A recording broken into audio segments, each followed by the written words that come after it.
You are watching or listening to Purham and Associates. For more information, go to www.rpurham.com.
Hey, good day. No, Randy Purham. Hey, I hope y'all had a fantastic weekend and stayed out of trouble. I don't think there was no King's protest this weekend. I didn't hear about anything. So good job, guys. Good job. Hey, we got a very special guest with us today, Steve Wright. He is running for Congress for Congressional District 35 here in Texas. And so, um, you know, we're at a pinnacle time in our lives right now. We all say that, it's almost getting to a point where it's cliche, but it's true. Uh, Going into the 2026 election cycle, the midterm elections, it's very important that we get the message out there that the left is still crazy. They have not learned their lesson from 2024. So we're just going to further bring on the bloodbath, if you will. No pun intended there. But anyways, Steve is hailing out of Texas. And he is, like I said, running for Congressional District 35. But without further ado, I'll let him introduce himself and all that good stuff. So, Steve, good morning. Welcome. And thank you for, stepping up to the plate and running. It's hard to run in a federal congressional race. You got a lot of crazies out there. They want to spam your email, spam your phone, and all that good stuff. And nobody wants to donate because they don't know who you are and all that. But that's why you're here. Tell everybody who you are and why you're running. Well, my name is Steve Wright. I currently am a Texas resident. I was born in Ventura, California, grew up in the Central Valley of California, did my 30-year law enforcement career while I was in California.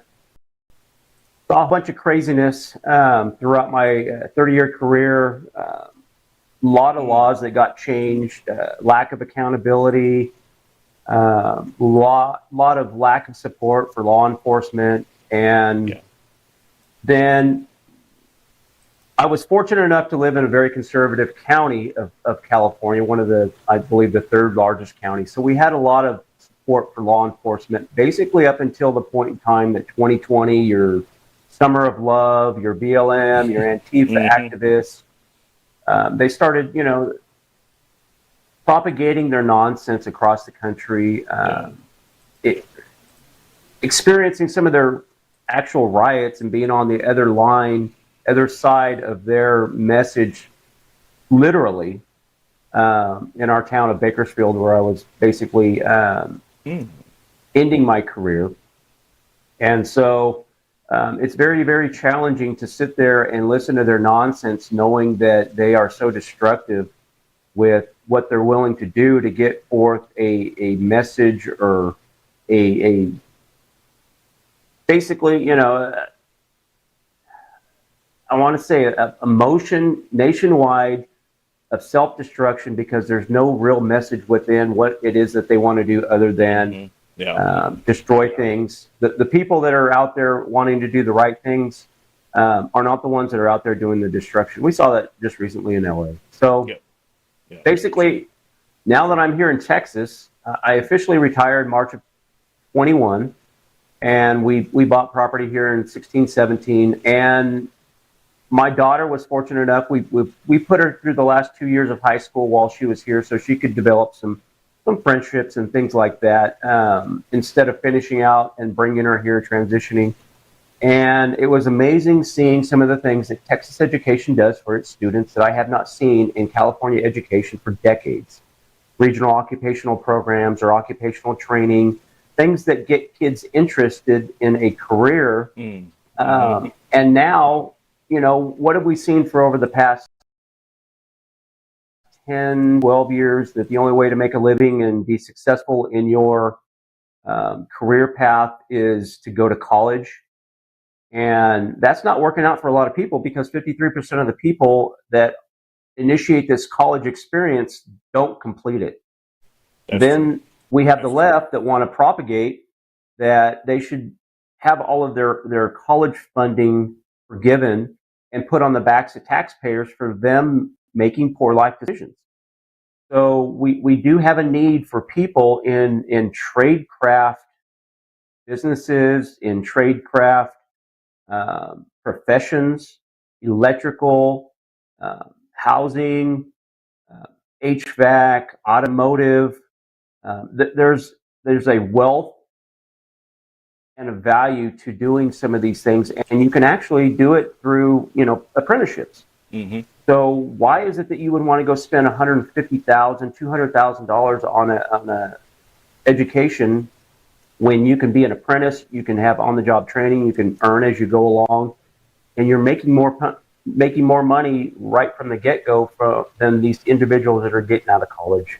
Yeah, and so, not to cut you off, but you also don't have a student loan debt that you're gonna protest that somebody else pays off for you in the process. That was going to be my next point. So you don't have this burden to start your young life and family with almost the equal value of what some of us used to pay for houses. It's just unnecessary.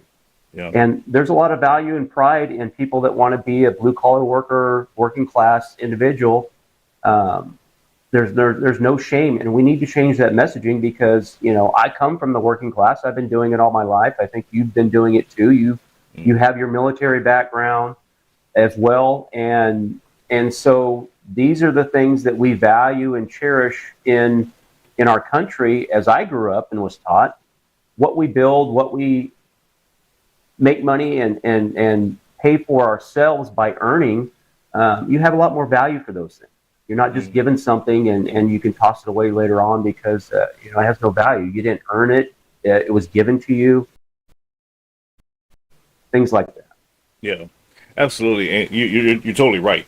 I was once a proponent and advocate of, hey, when you graduate high school, go to college, and now I'm like, yeah, no, don't go to college. Don't do that. But if that's a path that you want to go down, I would tell them to be very smart about it. You could always apply for scholarships and look for those specialized programs where you're not paying as much or you accrue as much debt. And so when you leave out of college and you have that degree, don't get it in basket weaving. Don't get it in some kind of ethnic studies unless you got a job lined up specifically for that degree. Don't go in there thinking that you're going to spend thousands of dollars and it's yielding nothing. And that's what we see in these last 20 years. Mm-hmm. It would be very beneficial for a high school program to initiate a program for kids that are looking at transitioning into a college atmosphere and trying to better themselves, to do some research as to the value of the college path that they want to take, and if they're going to actually be able to support themselves moving forward and their families, because you have to not just think for yourself, but eventually one day you're probably going to have a family, children, and you want to make a good life for them as well. Yeah, absolutely. And Steve, I want to ask you, so what like popped into your mind? Because I asked all candidates this question. Like, you just woke up one morning and said, you know what, I'm gonna run for Congress today. What was going on in your head when you decided that you were gonna run for office? Well, there's two main topics, and it takes a little bit to get there, but there were two main topics that caused me to decide to devote myself to run and jump into this race. First off, it took a very long time. There was a lot of money and time involved with where I wanted to retire because California is not sustainable for retirees. And so I wanted my pension, my retirement dollars to go as far as I could. And my wife and I traveled all over the country, and we landed in Texas. We bought our property in 16, 17, right in that transition period. And we valued the conservative nature of the entire state. We valued a lot of the devotion of family, faith, everything that essentially checks off all the boxes for somebody who wants to be a red conservative in retirement and live in a safe environment. And so the closer we got to retiring, and we moved our family over here in 18 when we started building the house on the property, but I did not physically get here until March of 21. During that period of time, from the purchase of our property and our land, we started seeing a drastic shift, drastic change in Austin with a lot of this progressive movement. And it started triggering a lot of bells for me and red flags that these are the same things that we saw in California, where the left party starts taking over the state seat. They start getting involved with politics, changing the laws. They start lessening the severity. They start lessening accountability. Yep. And we started noticing that coming out of Austin. A little bit out of San Antonio, because where we live right between both of them. So we do travel and do things in both communities. And then, coming from a law enforcement background, I sit there and I watch how the sitting city councilman, Greg Casar, which is now the district representative for 35, took a approach to the BLM activists, opened his arms up, welcomed into their city. They did their rioting, they did their destruction, and then took a political theater moment to defund the organization. And as somebody who's in law enforcement, you recognize that this is not how you keep your city safe, your businesses, your citizens, your constituents. This is not the message you want to send, because at a city level, the employer actually is city council. You do not have an elected sheriff like you would have in the county. So when your employer is telling you that you are no longer valued, what do you think is going to happen? Yeah. Exactly what happened with Austin PD. People began retiring. People began vacating. They no longer wanted to work there. So a year and a half ago, when we decided to jump into the race, I think Austin PD was short about 500 officers. I think maybe they climbed up a little bit. They might be close to about 300 now. But those are real bodies on the ground making a difference for the citizens of Austin. Yeah. And they're very much needed. So the change in the course of government and directly what this particular individual did to his community and the lack of responsibility that he has for his community are the two reasons why I decided to jump into the race myself. Awesome. Your platform, you're running your campaign slogan rather is safety and sanity. And it's a very resonating message, and you garnered in the last campaign run in 24, you garnered over 83,000 votes, both from Republicans and Democrats, independents, and all that, and that message resonated with people. Safety and sanity, and you drive, like you said, up and down the 35 corridor between Austin and San Antonio. You see that it's starting to look like a third world country almost. It reminds me of Iraq some days, with all the half finished construction going on, depleted buildings or dilapidated buildings. You got a homeless population walking around. You got criminals walking around. And then, so talk to us about your platform, the safety and sanity platform, and the things that you're running on to turn District 35 back to a better place.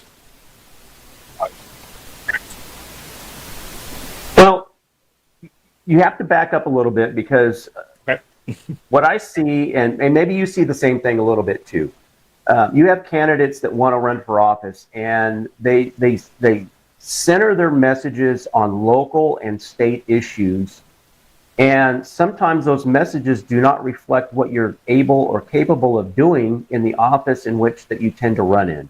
Mm-hmm. So for me, as a federal candidate, I have to be cognizant and aware of what goes on in local and state offices, but I have to develop things that we can do at a federal level that will help become safer in our communities and with our constituents and our communities.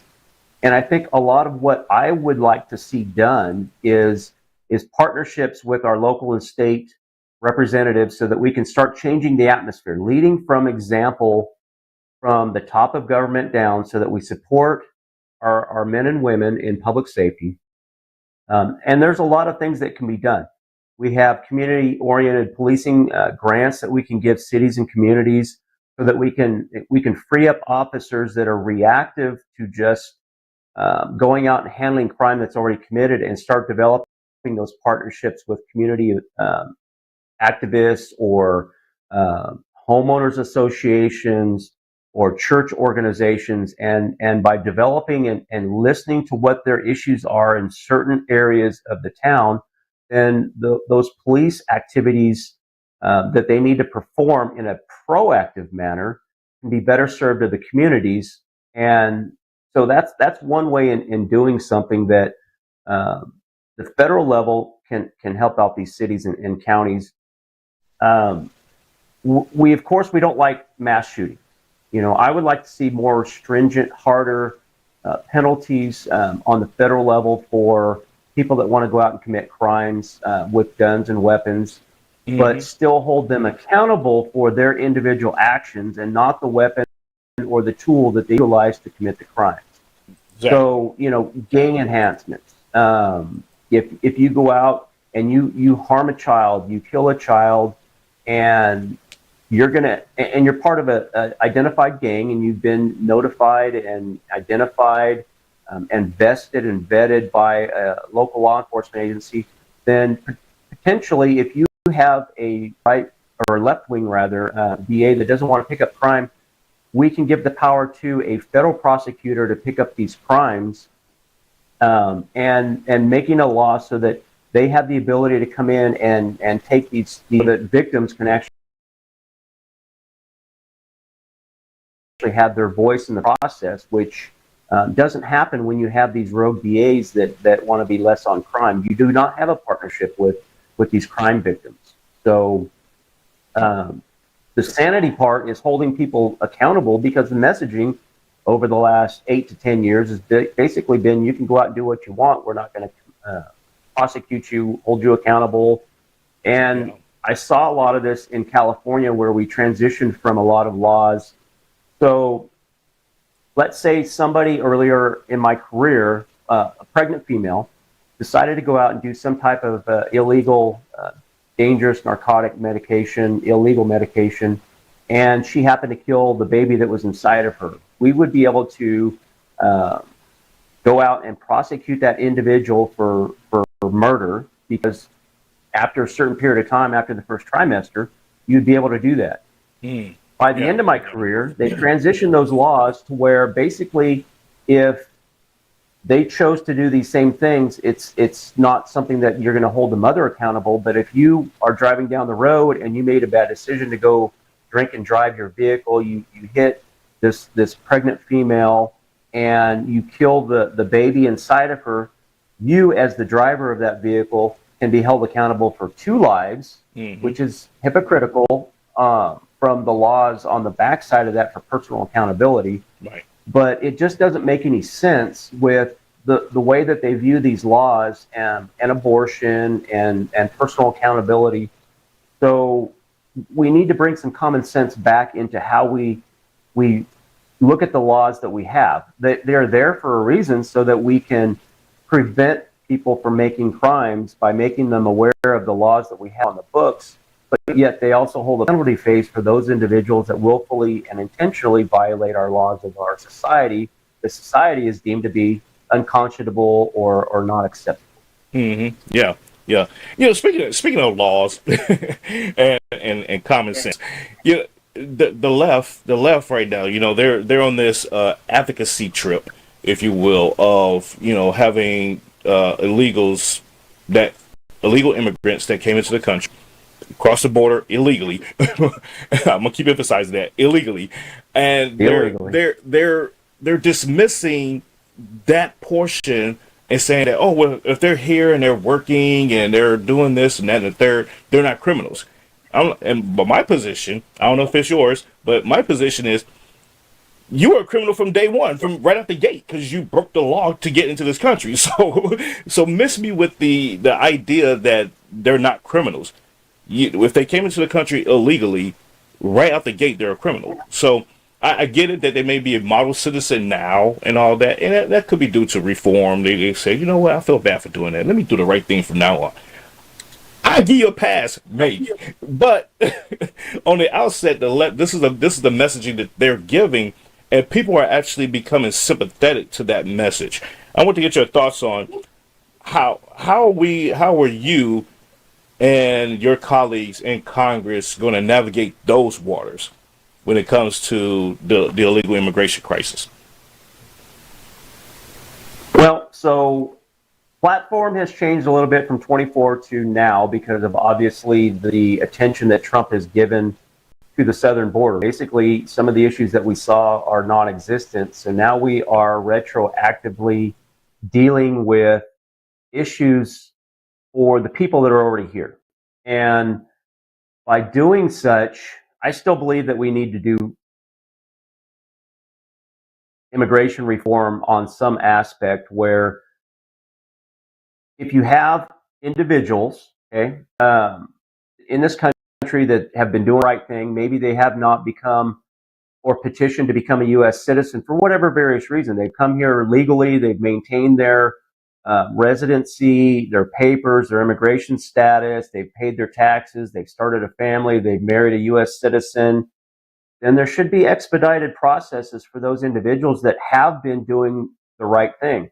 You can call it a reward, but they should not need or have to spend hundreds of dollars per hour on an attorney to navigate these immigration processes that should be very, very simple and should not take any more than 3 to 6 months to complete.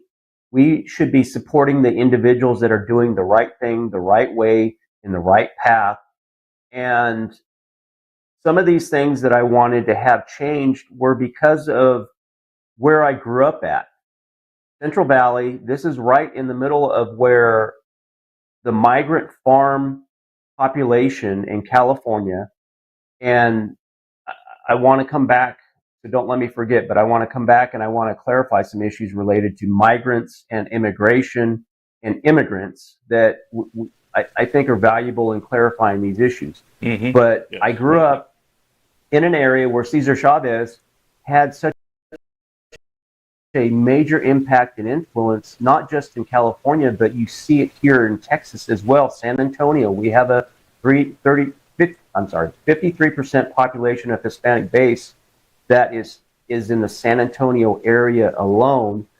And Cesar Chavez made a huge impact on legal immigration, and they're conflating his messages and trying to portray that he would be protecting illegal immigrants because they may be working in a particular field of work, whether it's in farm labor or whether it's in housing or whatever it might be.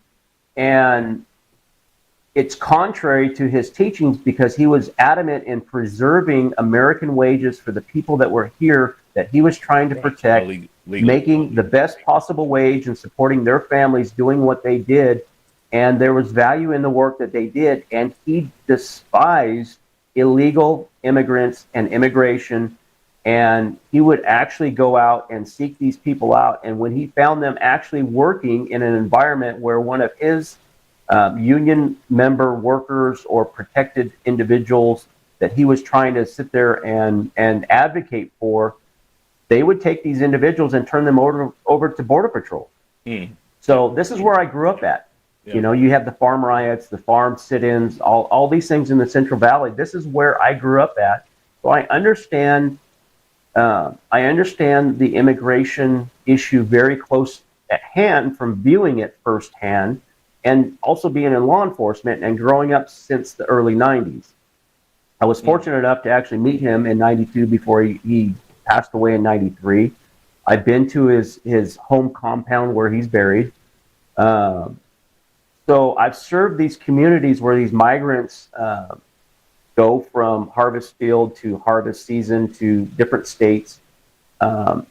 It's valuable work. They do provide a valuable asset to our communities. Okay, so illegal immigration has tainted that, and by taking the side of these individuals, because the government and private enterprise were using non-government organizations to funnel people across specific points in the border so that the cartel members could actually smuggle in other areas by overwhelming Border Patrol. The border was, basically controlled by the cartel, and you have to understand that. You can hear arguments. Well, there's more white people that were smuggling drugs across the border. It doesn't matter what ethnic group was smuggling. It's the matter that it was being controlled from the inception point to the end point by the cartels themselves. It doesn't matter what method they use. Okay, Right. So human trafficking is a huge moneymaker for the cartels, and it far outweighs the drug trafficking that they were pursuing in the past. When you can sit there and get 20 or 30 people, anywhere from $5,000 to $7,500 per person coming across the border, where you were getting maybe anywhere from over the years $10,000 to $30,000 per kilo of illegal drugs, depending on what type of drug that was. It far outweighs the amount of return business as well when people get deported to bring them back to the cartels. So it's a huge business. So I think President Trump has addressed a lot of that, but we need to codify a lot of those laws so that we can carry forward with the same approach moving forward, irregardless of what president happens to be in the Oval Office.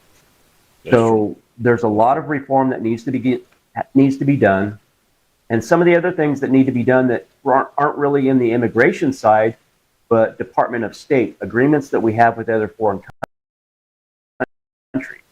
And I ran across this a lot, where somebody in this country, they tend to be here illegally.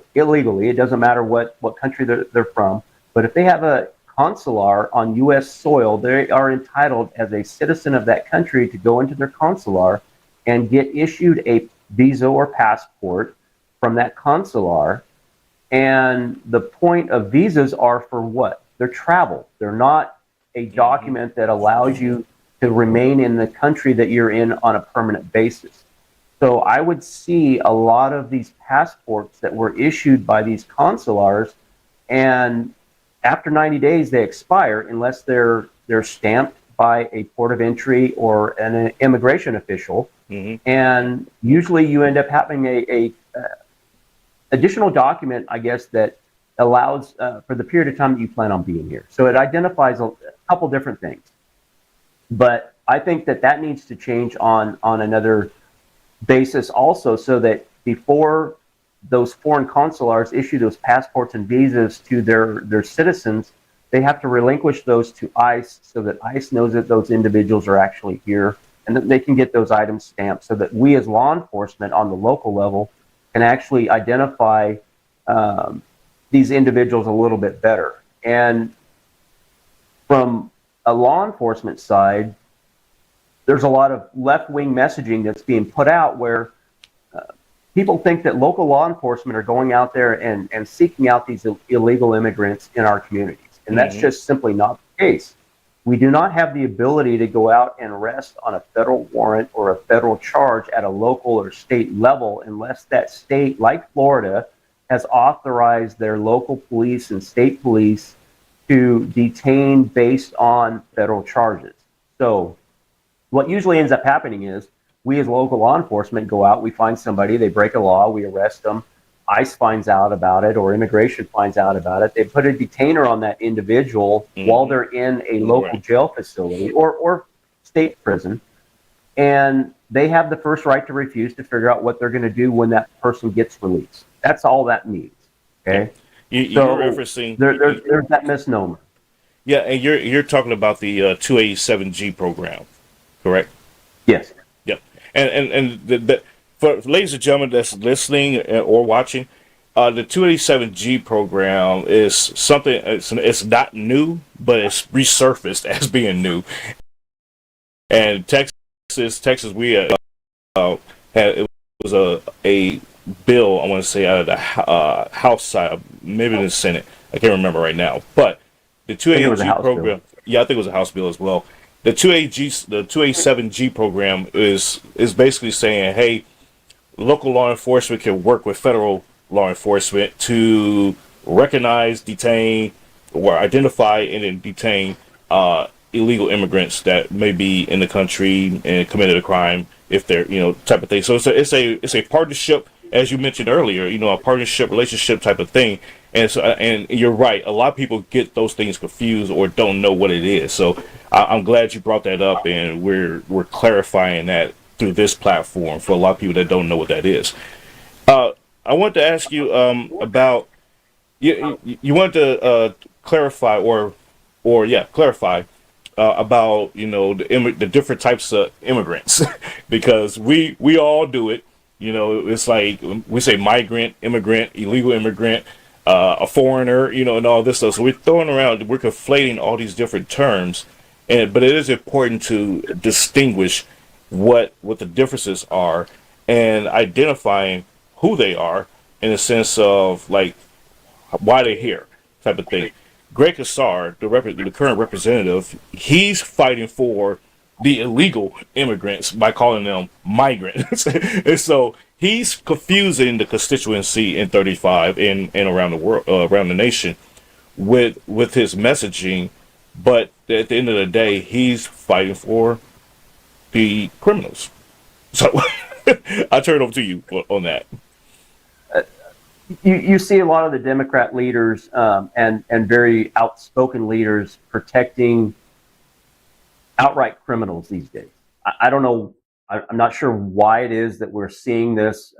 It just seems to be a talking point. They're standing for something, but they are very much confusing the issue.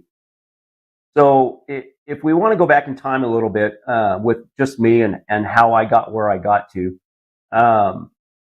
So half of my family originally was from the Oklahoma area. During the Dust Bowl season, Grapes of Wrath, if you read books growing up in school, that also is where I grew up at, where Cesar Chavez was also partaking in some of the activities and valuable work that we saw him doing in California. It's the same area, it's the same region, it's all within about a 10 to 15 mile radius of each other.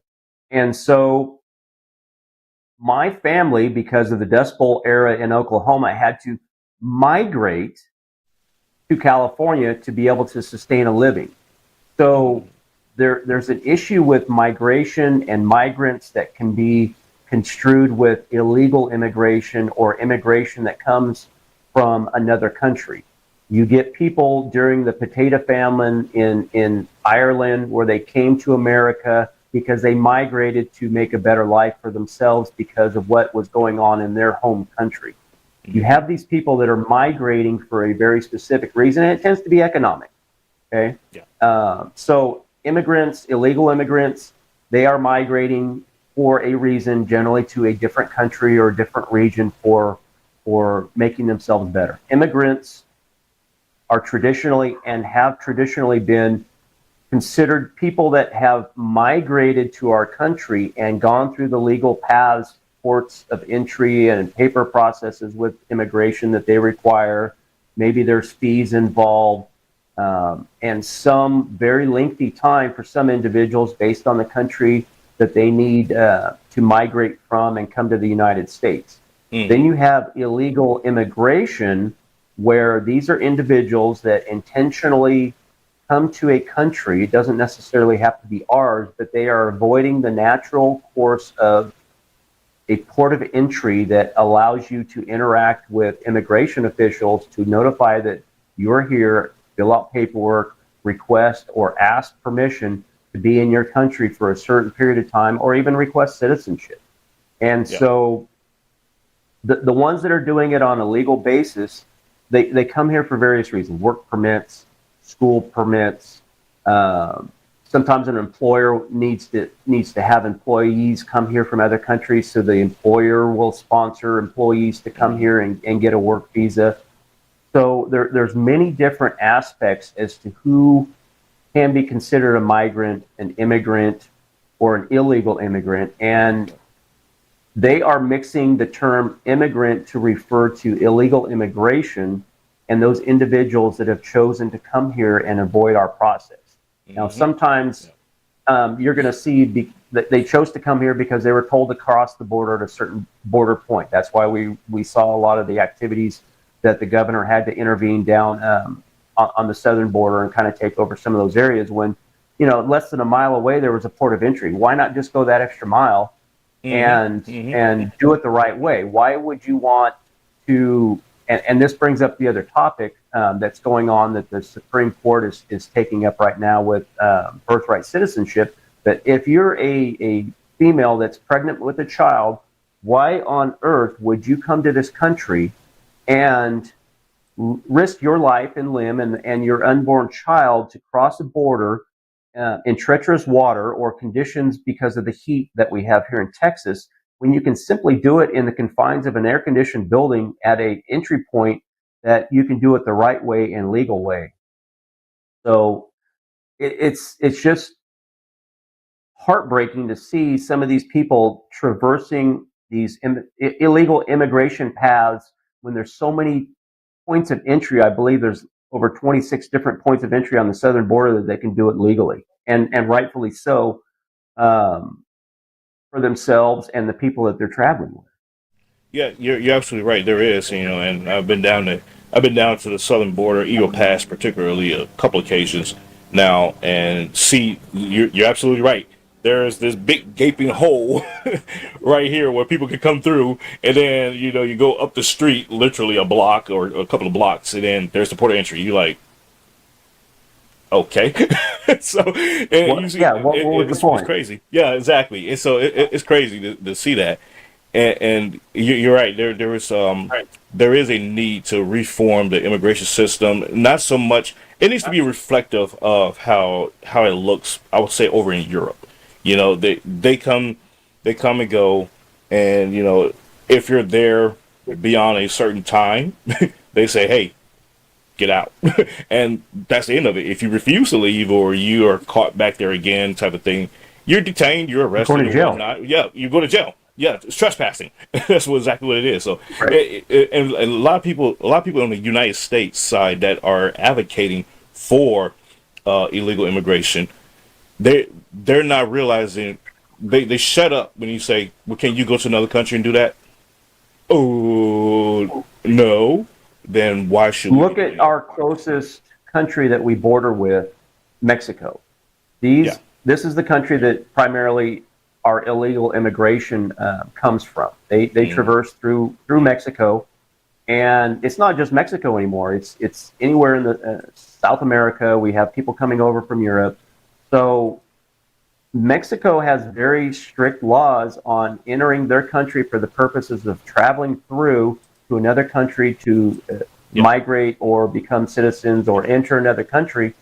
And we as a country have laws currently where we're supposed to vet the paperwork that you, as somebody that's traveling through Mexico, made contact with them and you have the proper paperwork and documentation that you've done that. Mm-hmm. The last 4 years, that was disregarded. We're not following those rules and laws that we actually have on our current immigration books. But Mexico has stricter laws in some aspects than we do in our country. And for them to be lecturing us on how it is that we should be perceiving people that are in our country illegally that came from their country is just offensive. Yeah, it is. It's retarded. But the one big beautiful bill. I want to jump into that real quick. The Right now it's in the Senate. They got once again bureaucrats trying to kill the bill. Yeah, Parliamentarian, yeah, the parliamentarian, yes, stripping aspects of the bill out that it was actually the protect illegal immigrants. marquee pieces of the bill, and so I I want to get your thoughts on how should the Senate navigate this. I know Chip Roy, he talked about it the other day. Congressman Chip Roy, he talked about it, which is in your neighboring district, interestingly, and he talked about how the Senate needs to grow a pair and fire the parliamentarian because they're being a activist versus being a parliamentarian. So get rid of that person Correct. and get back to business. And I want to get your thoughts on the big beautiful bill and where it stands right now in terms of its passage. So, like you mentioned, it's held up in the Senate. So the Senate can probably do one of several things. The parliamentarian is kind of hanging their hat that these are rules that don't allow us to put these types of things into this particular bill. And it kind of goes along with the same reason why we don't see the Social Security, the no tax on Social Security in the big, beautiful bill. Congress, the Senate, they have to abide by certain rules of conduct. I get that and I understand that. But if this bureaucrat is saying that it doesn't do something that we can allow that they have been charged with during this last election cycle to put these things forward into a law to make happen because the voters wanted these things addressed, either stop your session, change the law, or change the processes in which Senate operates, or you bring in the vice president and allow him to override the parliamentarian is the other choice. So we need to remain with the topics and the tax items and the programs that we challenged our elected officials moving forward with to make law based on the November 5th election. Mm-hmm. So they've got different ways that they can deal with it, but taking stuff out is only I think it needs to be harder. I think we need to have more severe cuts because if you look since the COVID era, government funding and government expenditures have increased like 53.9%. Yeah. So what is it that what is the return on investment that we've achieved by that additional spending from our government officials? And if it's indicative of what we just saw with the waste, fraud, and abuse in just the one department, USAID, if every department has this bloat, then we can rightfully cut a lot of areas. Mm-hmm. And we're doing that in Medicaid from what is outlined in the big, beautiful bill. We have people that are not supposed to be getting the services from Medicaid, from the state levels, that the programs were designed for. They've now allowed people that have the ability to work, go forward, and make some productive effort if you're going to utilize these services.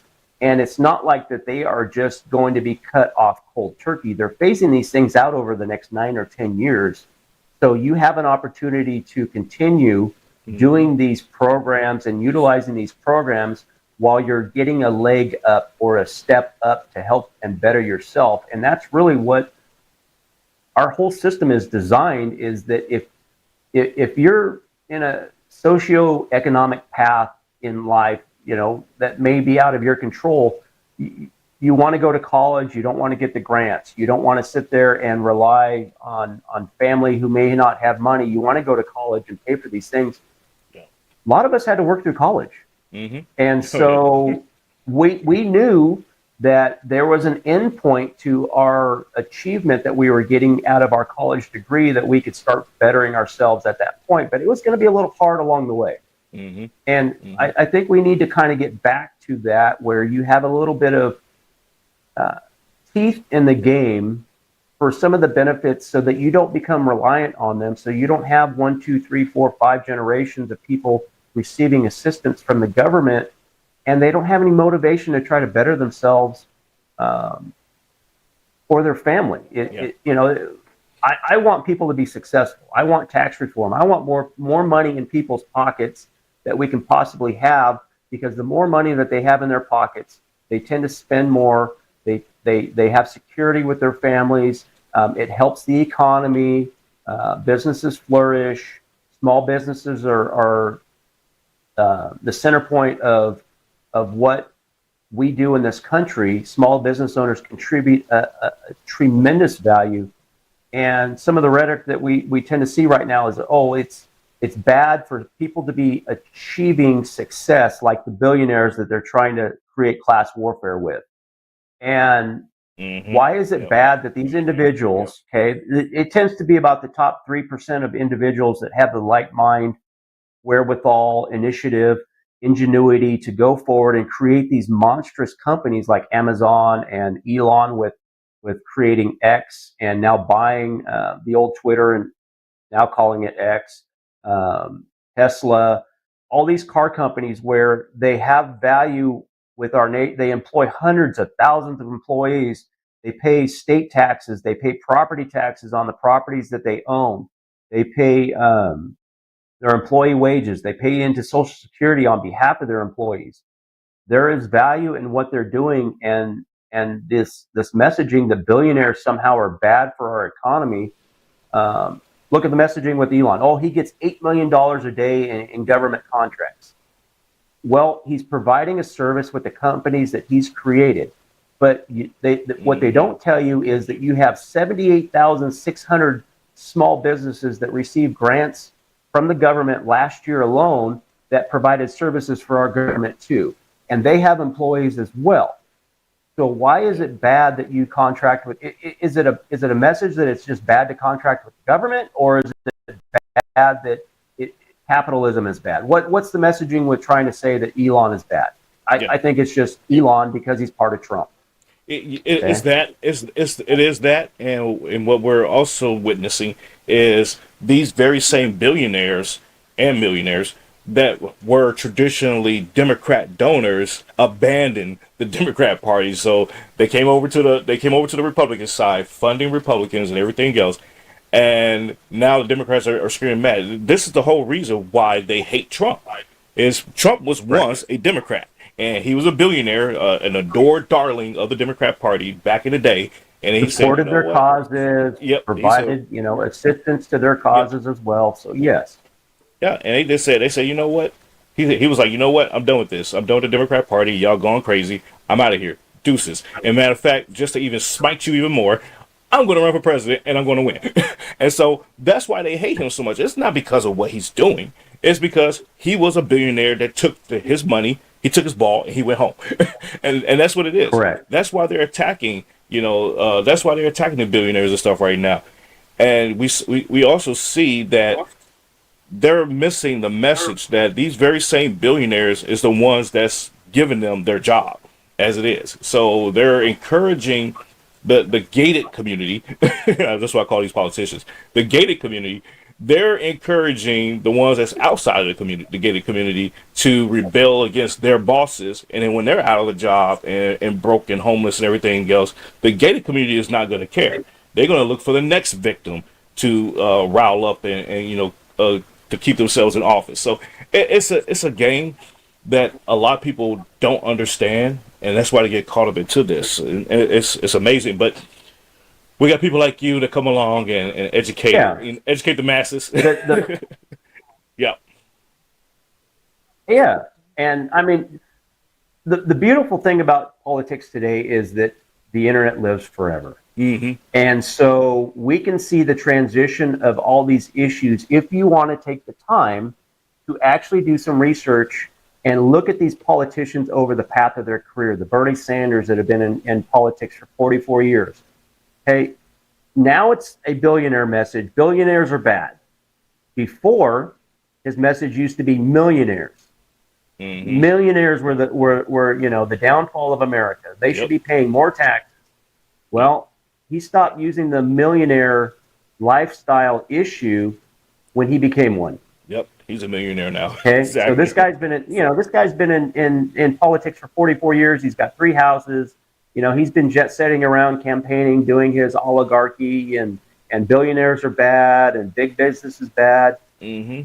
Now, you know, to some extent, there's some things that Congress can do that I think that we need to address. And when you have the top three private investment firms that control 90% of the voting shares and majority shares in a lot of these companies and corporations across America, then it's no longer the boards of these corporations that are driving the business path of the corporations in the end.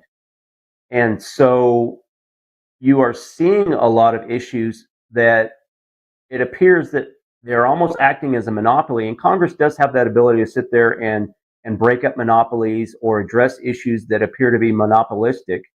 And when you have companies that are profiteering off of the American people, because that's what it ends up being, is that they want to drive profits for their private investment companies, then Congress probably should be intervening in something like that. And it's going to be a very taboo topic because a lot of these same congressmen on both sides of the aisle get funding and campaign money from both, or the top three of these private investment firms. It doesn't matter what. That's why they started calling everybody the uniparty. Yeah, because they get the same money on people. both sides of the aisle so that they can advance their platforms and not touch corporate environments so that they can drive their profits.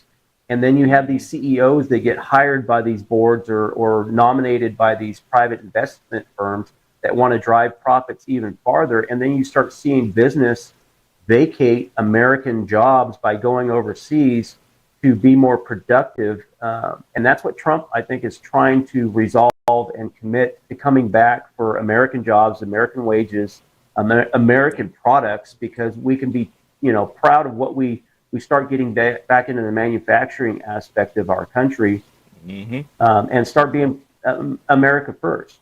Yep. So I think that's some of the messaging that, gets missed as well.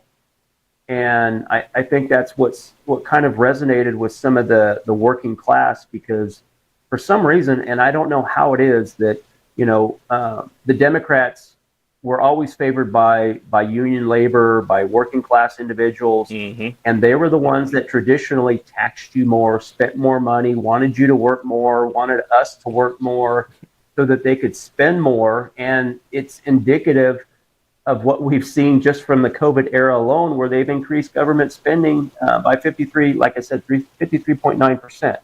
So they want us to work more, be away from our families more, earn more money so they can tax us more so that they can spend more.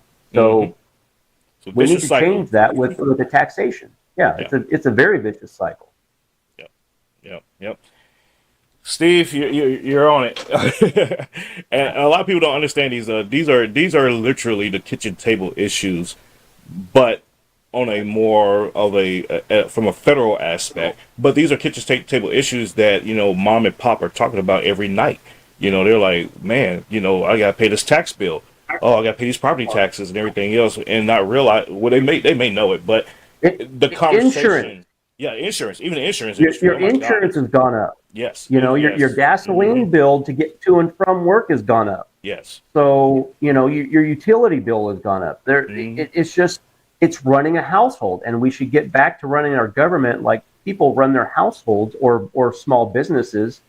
And you cannot sit there and rely on deficit spending or debt, basically, in a business sense, to operate for a very long time.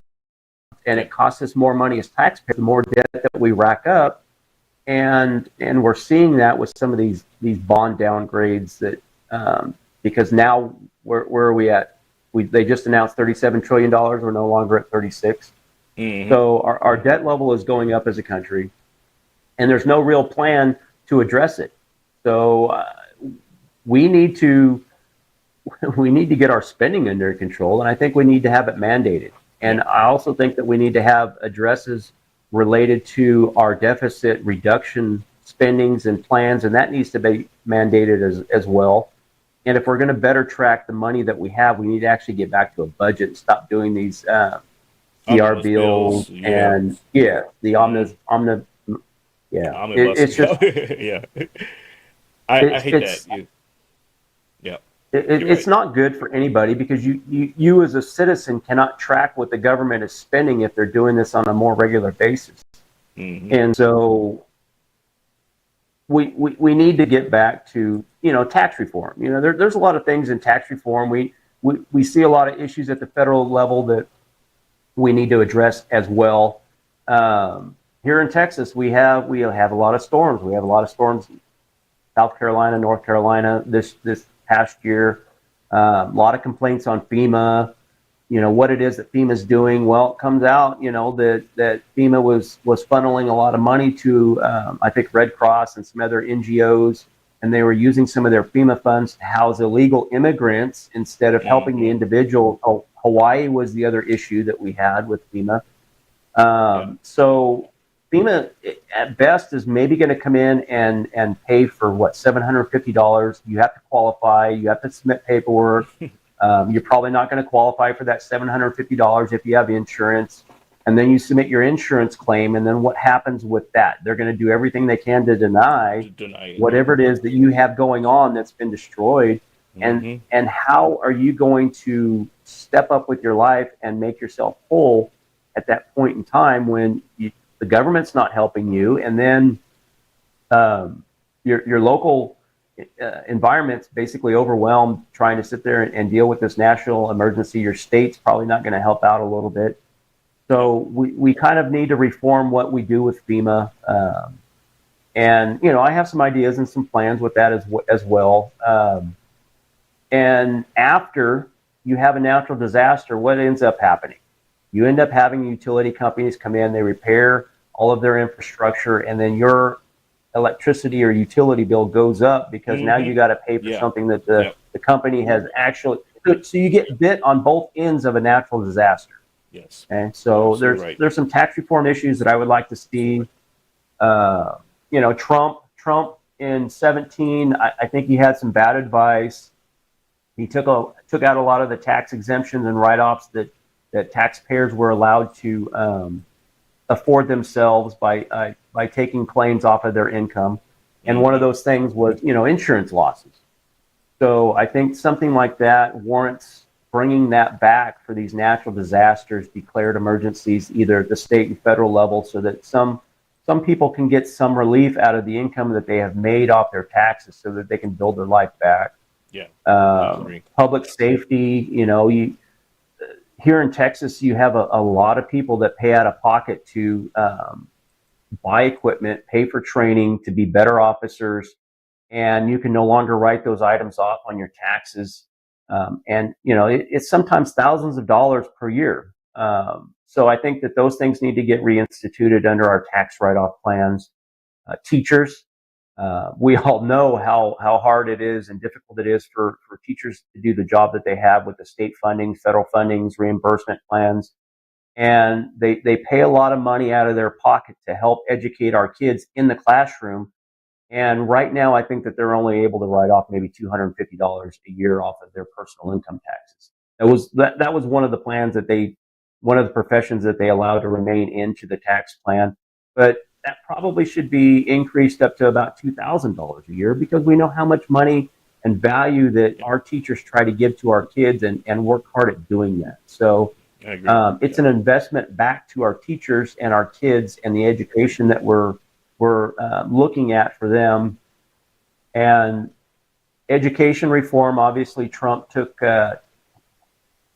the guy is making good on his promises. I can't say enough about that. So Hmm. he Hmm. was charged with the task as doing away with the Department of Education. So where does that leave funding for state levels?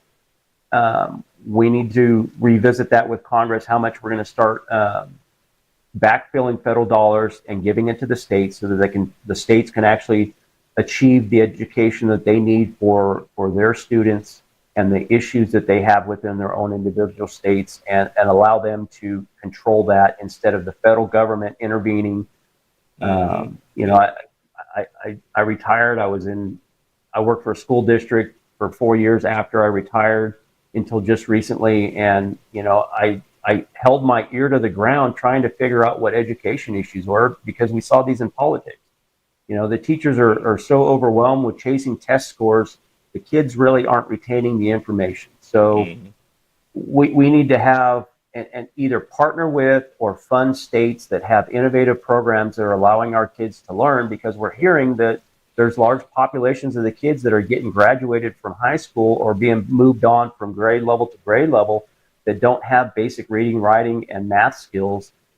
And I think one of the best things that Texas did this last legislative session was disallow cell phones in the classroom.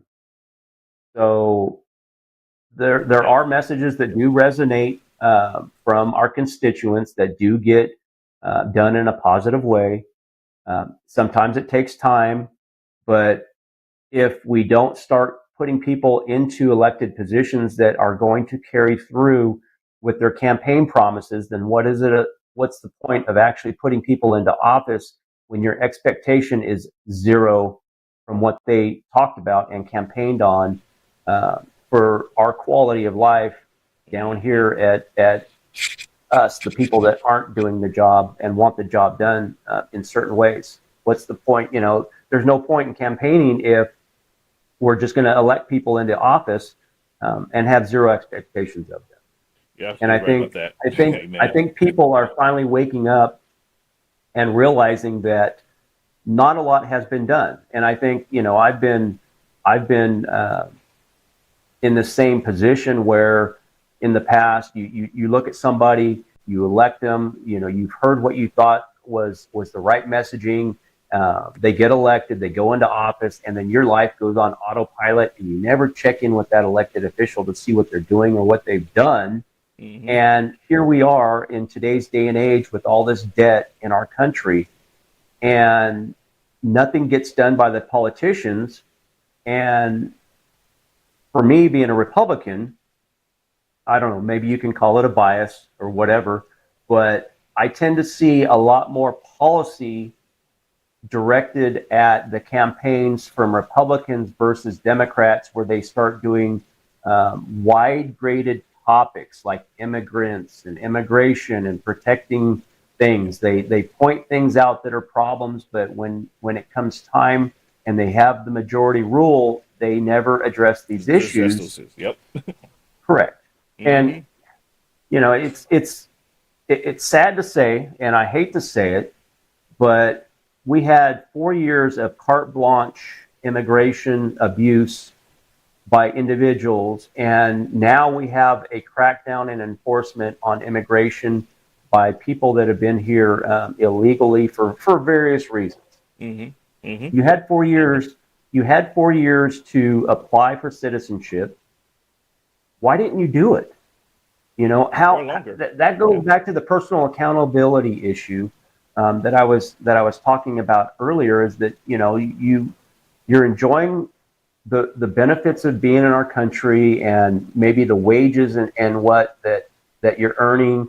Maybe you're sending those funds home to other family members in whatever country that you came here from. But apply for the programs that allow you to be here legally to do it the right way. Mm-hmm. That's the problem that we have, is that if you want to enjoy these things, feel free. You have a value to our society. Just do it the right way. Exactly. Great message, sir. Tell people they can follow you, support you, donate to your campaign, and all that good stuff. Well, we have a new website from 24, so the new website address is going to be Steve Wright or tx35.com. If you have questions, you can either go through the email site or you can email us directly, Steve Wright for tx35@gmail.com. There is a donation portal to help get our message out with the demographics and how large this congressional district really is. It's 4 counties, almost 109 linear miles of population that we need to try to get our message to.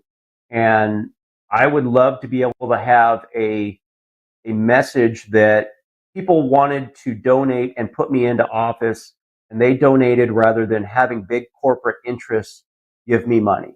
I would rather have that message that the people supported me rather than big government or unions or corporate donors with this campaign. I think the valuable message is there to have support, because then that means that we've connected with the individuals that we're going to make a difference for in our community, in our district, in our state.